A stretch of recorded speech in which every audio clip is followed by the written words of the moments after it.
तो स्वागत है आपका एक बार फिर एसपीएस ऑनलाइन स्टडी में। और हमने पढ़ लिया है वैदिक गणित के पूरे जितने भी टॉपिक्स थे सारे पढ़ लिए हैं। और इसकी एक प्लेलिस्ट में सारे मैंने वीडियोस डाल दिए हैं।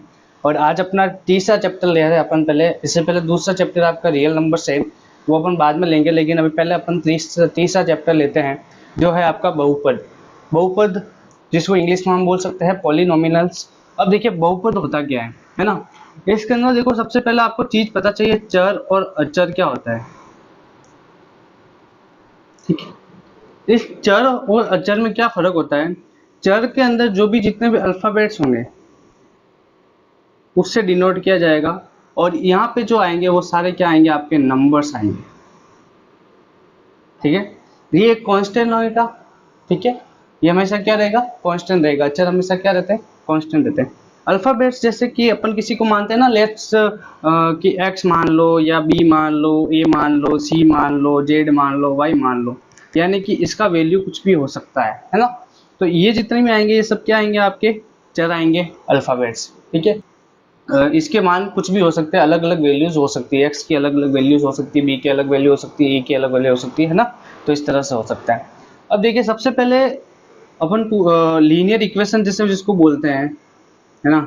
लीनियर इक्वेशन के अंदर जैसे रेखिक समीकरण जिसको बोल सकते हैं।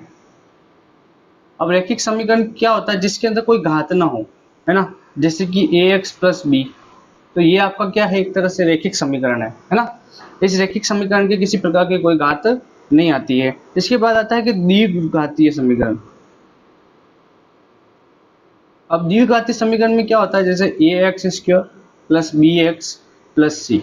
तो इस तरह की इक्वेशन आपकी क्या बनेगी, द्विघातीय समीकरण बनेगी, जिसके अंदर क्या हो, अधिकतम घात क्या हो, 2 हो जाएगी। द्वि का मतलब कितना होता है, 2 ही होता है। और आता है एक त्रिघातीय। त्रिघातीय मतलब 3 घात वाला। अधिकतम घात कितनी होगी, 3 होगी। A X cube plus B X square plus C X और प्लस डी। तो ये आपकी कितने घात की हो जाएगी, 3 घात की हो जाएगी। ठीक है, और इन्हीं को ही अपन क्या कह सकते हैं, बहुपद कह सकते हैं। यही आपके क्या है, अलग अलग, जिसके अंदर बहुपद किसको बोलते हैं, इसकी परिभाषा ऐसे बना सकते हैं, चर और अचर संख्याओं का जोड़ना, घटाना, गुणा करना, भाग करना, वो आपके क्या कहलाएंगे, बहुपद कहलाएंगे। शून्यांक, है ना। शून्यांक का मतलब ये होता है, जैसे कि मैंने एक समीकरण लिखे, एक फंक्शन है आपका F X is equal to A X square plus B X plus C, है ना। अब इसके अंदर अपन अगर ध्यान दें तो देखो x, अगर इस x का मान में ऐसा कुछ रखूं कि एफ एक्स बराबर क्या बन जाए, 0 बन जाए।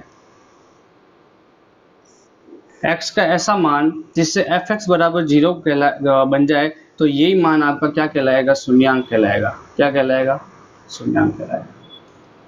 ठीक है, कोई भी मान अगर जैसे -1 आ गया, चाहे -2 आ जाए, -3 आ जाए, कुछ भी आ जाए, तो आपका क्या कहलाएगा, शून्यांक आएगा। और शून्यांक कैसे होगा, जितनी घात अधिकतम होगी, जैसे द्विघात के समीकरण है तो शून्यांक कितना आएंगे, 2 आएंगे। अगर एक घात का समीकरण है तो शून्यांक कितना आएगा, 1 आएगा। मैं आपको बता देता हूँ गुणांक क्या होता है। गुणांक, देखो गुणांक को अपन बांट दे 2 भाग में, तो गुणा और अंक, मतलब गुणा हुआ वो जो अंक होगा, जो गुणा हो रखा है किसी के साथ, वही अंक क्या कहलाएगा, आपका गुणांक कहेगा। जैसे मैंने आपसे पूछ लिया कि एक्स स्क्वायर का गुणांक क्या है, तो मतलब आपको ये चेक करना है कि एक्स स्क्वायर के साथ किसका गुणा हो रखा है। तभी यहाँ पे किसी का गुणा नहीं हो रखा है, तो अपन यहाँ पे 1 मान ले अगर, तो एक्स स्क्वायर का गुणांक आपका क्या है, 1 है ना। अगर आपको कुछ पता नहीं हो, गुणा 1 का गुणा किसी के साथ हो, वो वही संख्या आती है ना। तो एक्स स्क्वायर का गुणा अगर मैं 1 के साथ करूँ तो एक्स स्क्वायर ही प्राप्त होने वाला। तो 1 का गुणा एक्स स्क्वायर से करेंगे तो अगर एक्स स्क्वायर ही आएगा, और एक्स स्क्वायर का गुणांक कौन आ जाएगा, 1। अगर मैं पूछूं एक्स का गुणांक क्या है, तो x का गुणांक है -2। क्यों है -2, क्योंकि हर एक इक्वेशन इस फॉर्म में होती है, इज इक्वल टू 0।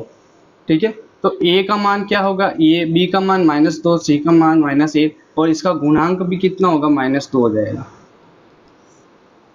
ठीक है, तो यहाँ तक कोई दिक्कत नहीं होनी चाहिए। और अगर आपको पूछ ले अचर पद कौन है, तो अचर पद आपका क्या हो जाएगा, वो हो जाएगा -8।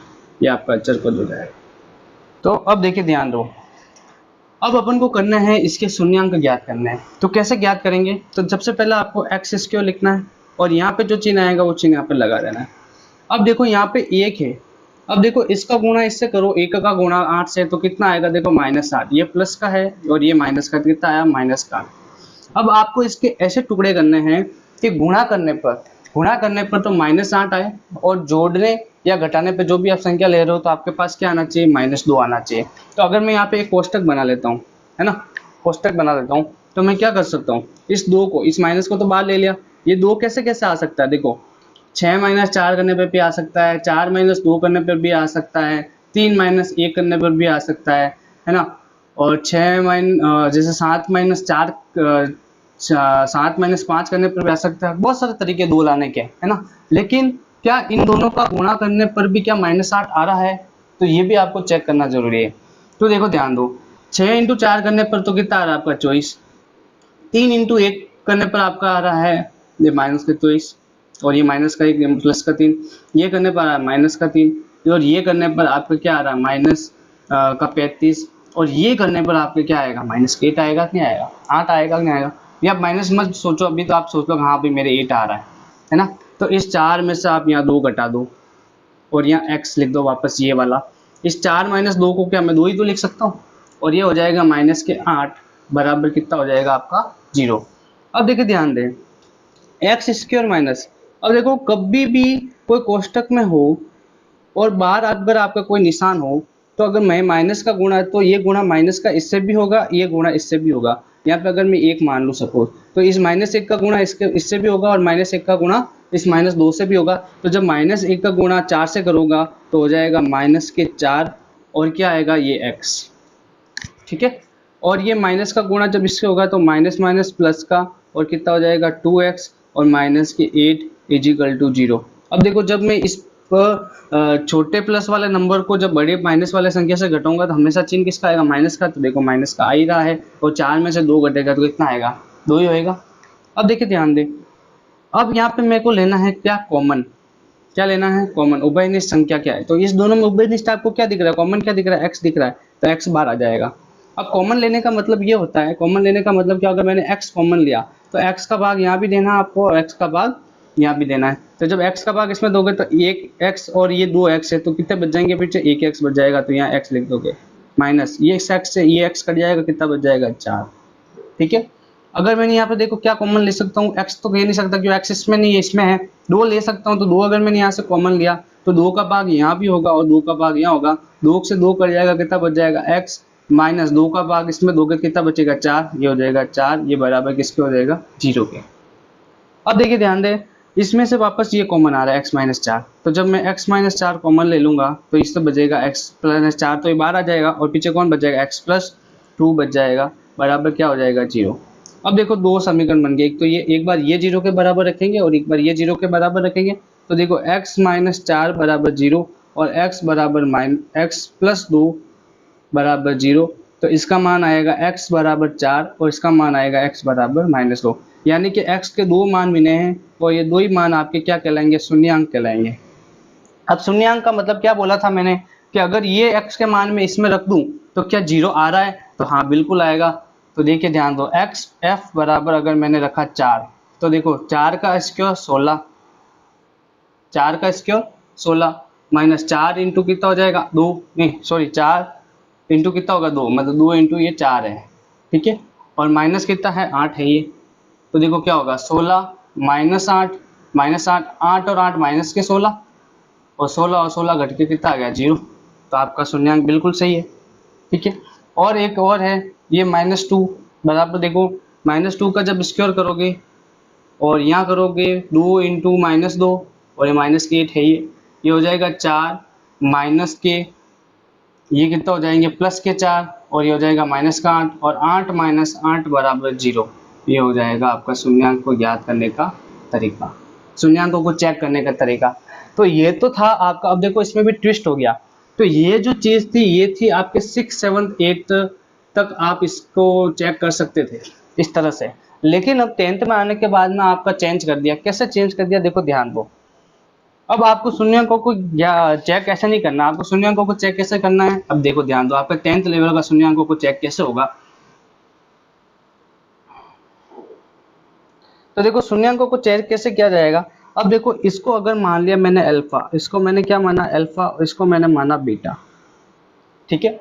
और इसको आपको मेरे को पता ही है A X square plus B X plus C is equal to 0, यहाँ तक आप सबको पता ही है।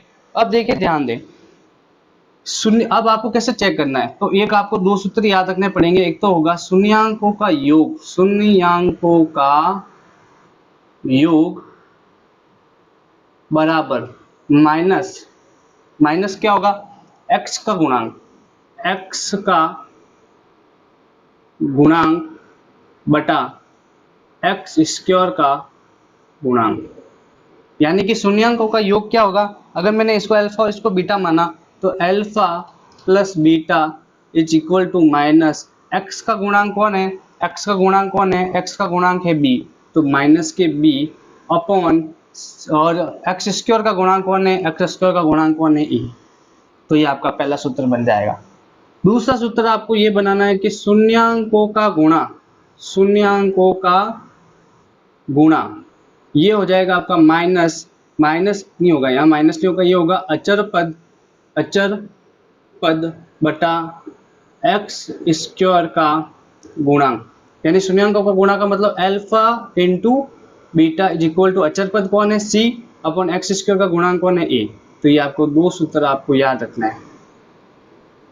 अब देखो यही मान इसमें पुट करके देखें अगर, तो देखो ध्यान दो, अगर यही मान इसमें पुट करके देखें तो देखो 4 minus 2, 4 plus minus 2 is equal to minus, B का मान कितना दे रखा आपके पास माइनस 2, तो यहाँ लगाओगे माइनस 2 अपॉन एक एक्स स्क्वायर का गुणांक यानी ए क्या दे रखा है 1 बटा 1। अब देखो क्या हो जाएगा 4 माइनस 2 बराबर प्लस माइनस माइनस हो जाएगा, और ये माइनस माइनस क्या होगा प्लस के 2, और एक का बात दोगे तो 2 आएगा, तो 2 बराबर क्या आ गया 2, तो आपका आंसर सही हो गया।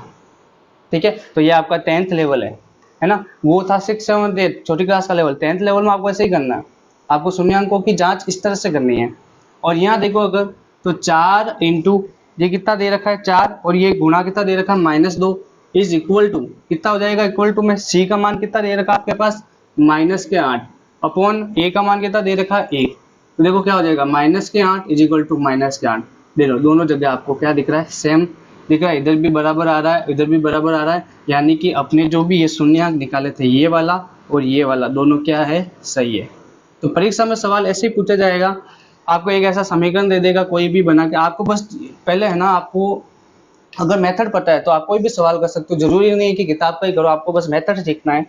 तो अगर आपको एक ऐसा समीकरण दे देगा उसके बाद में आपको इस तरह से क्या निकालना है शून्यांक निकालना है, और शून्यांक निकालने के बाद में आपको इस तरह से इस दो सूत्र को आपको याद रखना है, और इन दोनों से आपको क्या करनी है उत्तर की जांच करनी है। आपको सवाल में पूछेगा कि उत्तर की जांच करें शून्यांक सही है या नहीं है, तो उत्तर की जांच इस तरह से करनी है आपको। ठीक है, एक तरीका और है आपका कि किस तरह से आप शून्यांक निकाल सकते हैं। तो शून्यांक निकालने की एक तरीका और होता है, वो होता है आपका श्रीधर आचार्य सूत्र। आचार्य के अकॉर्डिंग होता है कि माइनस का B plus minus under root B square -4ac upon 2a। ठीक है, तो इस समीकरण के अंदर आपको पता है बी का मान -2 हो जाएगा, ए का मान 1 हो जाएगा और सी का मान -8 हो जाएगा। अब देखिए ध्यान दें, अब इसके अंदर ये वैल्यूज अगर पुट करें तो ये हो जाएगा माइनस माइनस के 2 प्लस माइनस ये हो जाएगा माइनस के 2 का होल स्क्वायर और -4 इंटू 1 इंटू माइनस के 8। ठीक है, और अपॉन हो जाएगा 2 इंटू 1। ये देखो माइनस इंटू माइनस हो जाएगा प्लस के 2, ये हो जाएगा प्लस माइनस ये हो जाएगा 4, और ये माइनस माइनस प्लस 8 इंटू 4 हो जाएगा 32 अपॉन कितना हो जाएगा 2, और ये हो जाएगा देखिए +2 प्लस माइनस हो जाएगा 36 अपॉन क्या हो जाएगा 2, और वापस यहाँ करें तो +2 ये 2 ही लिख दो सीधा, और प्लस माइनस 6 अपॉन 2। अगर मैं अब देखो एक बार प्लस में है और एक बार क्या लेना आपको माइनस में, तो एक बार मैंने लिया 2 + 6 अपॉन 2, एक बार लिया 2 - 6 अपॉन 2, तो ये हो जाएगा 8 अपॉन 2, ये हो जाएगा -4 अपॉन 2, तो एक का आंसर आएगा 4, एक का आंसर आएगा -2, जो वापस जो आपने पहले किया था वो आंसर वापस आ गया। तो आप अगर ये सूत्र याद कर सकते हैं तो इस श्रीधर आचार्य मेथड से भी कर सकते हैं, शून्यांक निकाल सकते हैं। देखो इसके अलावा एक सवाल और आता है कि शून्यांकों का योग आपको दे रखा है और शून्यांकों का गुणनफल अगर आपको दे रखा है तो आपको किस तरह से करना है। तो इसके देखो दो मेथड है। तो पहला मेथड आप इस तरह से कर सकते हो, एक तो आपका सीधा सीधा मेथड है कि आप ये सूत्र लगा दो सीधा सीधा और आपका आंसर आपको प्राप्त हो जाएगा। ठीक है, तो देखो कैसे, तो कैसे करेंगे, देखिए ध्यान दें कि शून्यांकों का योग मतलब अल्फा प्लस बीटा ही है, और ये क्या है, अल्फा इंटू बीटा मान लिया अगर, तो अल्फा प्लस बीटा का मान आपको दे रखा है 1/4, तो एक्स स्क्वायर माइनस 1/4 एक्स, और इसका मान कितना दे रखा, -1।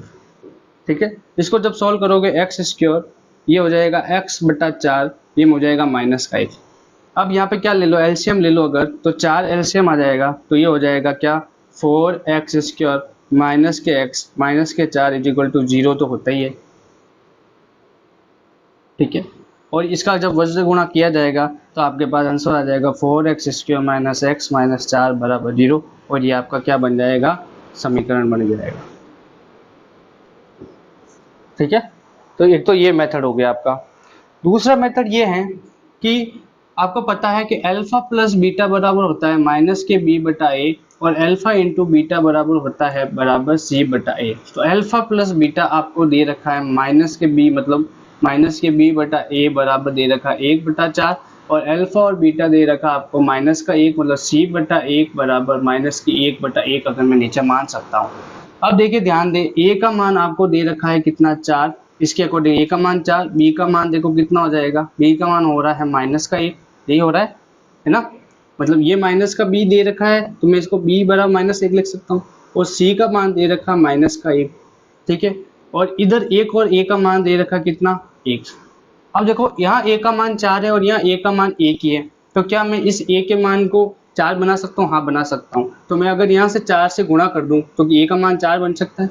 अगर मैंने यहाँ पे भी 4 का गुणा करा है, अगर ये 4 का गुणा मतलब किया है, तो यहाँ ऊपर भी 4 का गुणा होगा ही होगा, होगा कि नहीं होगा, होगा। तो ये c का मान कितना बन जाएगा, -4, है ना। मतलब अगर मैंने नीचे a को 4 बनाया है तो मुझे ऊपर भी गुणा करना पड़ेगा, नीचे गुणा किया है तो ऊपर भी गुणा करना पड़ेगा। तो क्या हो जाएगा, a का मान 4 हो गया, b का मान -1 हो गया, और c का मान कितना हो जाएगा, -4 हो जाएगा। ठीक है, तो अब सूत्र, और अपन को पता है किस फॉर्म में होता है द्विघात समीकरण, इस फॉर्म में होता ही है, बराबर 0। a का मान कितना दे रखा है, 4x², b का मान कितना दे रखा है, -1 का गुणा x से होगा तो x ही मिलेगा, और c का मान कितना दे रखा है, -4 बराबर 0। तो देखो दोनों टाइम आपका सेम आंसर आ रहा है। तो दोनों मेथड है, दोनों से आप कर सकते हो, ये मेथड 2 हो जाएगा आपका, ये मेथड 1 हो जाएगा, दोनों मेथड से कर सकते। ठीक है, आई होप आपको यह समझ आएगा। जैसा कि आपको पता है कि किसी भी संख्या में किसी भी संख्या का भाग देते हैं तो हमको एक भागफल और एक शेषफल प्राप्त होता है। तो देखो जब बहुपद के अंदर इस चीज की बात की जाती है तो जैसे अपन एक बार ये समझ लेते हैं कि क्या क्या होता है। तो यहाँ पे जो आपको होता है वो होता है भाजक, अगर यहाँ पे होगा वो होगा आपका भाज्य, ये हो जाए आपका भागफल, और जो लास्ट में जो शेष बचता है उसको अपन बोलते हैं शेषफल। तो ये चीज अगर बहुपद में होती है तब क्या होता है, जैसे मैंने मान लिया कोई एक फलन है f(x) और इसके अंदर आपको भाग देना है किसका, gx का। ठीक है, तो आपको प्राप्त क्या होगा, qx, और नीचे जो होगा वो क्या होगा, रिमाइंडर rx। ठीक है, और अगर आपको वापस fx की वैल्यू निकालनी होगी तो अपन क्या करेंगे, इसका गुणा इससे करेंगे, gx का गुणा किससे करेंगे, gx का गुणा अपन करेंगे qx से, और इसमें क्या जोड़ देंगे, rx जोड़ देंगे। यानी कि भाज्य अपन को निकालना है तो भाजक और भागफल का गुणा करके उसमें क्या जोड़ दिया जाएगा, शेषफल जोड़ दिया जाएगा। तो अपन क्या करेंगे, इन बहुपदों का भाग करना सीखेंगे। तो कैसे करेंगे, और ये कलन विधि है उत्तर की जांच, ये क्या है आपकी उत्तर की जांच करना। तो उत्तर की जांच किस प्रकार की जाएगी, जब एक बहुपद का किसी एक अन्य बहुपद में क्या दिया जाएगा, भाग दिया जाएगा। अब अपन पढ़ते हैं बहुपद के अंदर किसी भी बहुपद का भाग कैसे दिया जाएगा, मतलब fx बटा gx करना है आपको। तो देखो ध्यान दो, -x² प्लस x माइनस 1 का भाग आपको देना है किसमें, 3x² में नहीं, आपको पहले अरेंजमेंट करना बड़ी घात से छोटी घात की हो, तो -x³ प्लस के 3x² माइनस के 3x और प्लस के 5। अब देखिए ध्यान दे, सबसे पहले अपन x का अगर गुणा करें तो x³ बनेगा कि नहीं बनेगा, इस x का गुणा इससे भी होगा, इससे भी होगा, इससे भी होगा, तो ये हो जाएगा देखो माइनस के x³, ये हो जाएगा प्लस का x², और ये हो जाएगा माइनस का x। जब इसके निशान चेंज किए जाएंगे तो देखो किस तरह से हो जाएगा, ये और ये कट जाएगा, ये प्लस का बड़ा है ये माइनस का छोटा है, तो 2x², और ये हो जाएगा माइनस के 2x, और ये हो जाएगा पीछे प्लस का 5। अब देखिए ध्यान दें, अगर मैं इस -2 से गुणा करूँ तो देखो सेम हो जाएगा, दो संख्या आप कट जाएगी। तो देखो ये हो जाएगा प्लस का 2x², ये हो जाएगा प्लस और ये माइनस, ये 2x हो जाएगा और ये माइनस के क्या हो जाएगा 2 हो जाएगा। तो देखो ये माइनस, ये प्लस और ये प्लस, ठीक है, ये माइनस माइनस प्लस हो जाएगा, तो ये हो जाएगा यहाँ पे माइनस। तो ये और ये कट जाएगा और 5 में से जब 2 कटेगा कितना बचेगा आपके पास, 3 बचेगा। अब अपन को पता है, देखो ये क्या है आपका fx है, ये आपका क्या है gx है, ये आपका क्या है qx है और ये आपका क्या है rx है। तो अपन को जानते हैं fx बराबर gx इंटू होता है qx और प्लस होता है rx। तो देखो अपन को ये लाना है वापस, किसका गुणा करके, इसका और इसका गुणा करके। तो देखो माइनस के x² प्लस के x माइनस का 1 का गुणा जब करेंगे x -2 पे, और इसमें कितने जोड़ देंगे, 3 जोड़ देंगे। अब देखो x का गुणा इससे भी करना है, इससे भी करना है, इससे भी करना है। जब दो कॉलम वाली संख्या को गुणा करते हैं, जैसे a माइनस बी का गुणा a माइनस सी से करेंगे, तो a का गुणा इससे भी होगा, a का गुणा इससे भी होगा, फिर c का गुणा इससे भी होगा, c का गुणा इससे भी होगा, है ना। तो x का गुणा इन तीनों पदों के साथ होगा। तो ये हो जाएगा माइनस के x³, ये हो जाएगा प्लस का x² और ये हो जाएगा माइनस का x। फिर देखो माइनस माइनस क्या हो जाएगा, प्लस 2x², ये माइनस प्लस माइनस हो जाएगा 2x और ये हो जाएगा माइनस माइनस प्लस के क्या हो जाएगा 2 और प्लस के 3। तो उत्तर आएगा -x³ प्लस के x² और x², 3x², माइनस और माइनस प्लस के, माइनस और माइनस प्लस होता है लेकिन चिन्ह किसका रहेगा, माइनस के 3x, और 2 और 3 कितने हो जाएंगे 5। यही फलन आपको वापस, देखो ये बहुपद आपको वापस मिल गया, तो आपका उत्तर क्या हो जाएगा, सही हो जाएगा। तो इस तरह से आप इस कलन विधि के द्वारा उत्तर की जांच कर सकते हैं, और यही आपकी 3.2 प्रश्नावली है। ठीक है, 3.1 का मैंने पहले बता दिया है ना, और 3.2 का ये रहा। तो आई होप समझ में आया होगा आपको, और आप इसका स्क्रीनशॉट ले सकते हैं।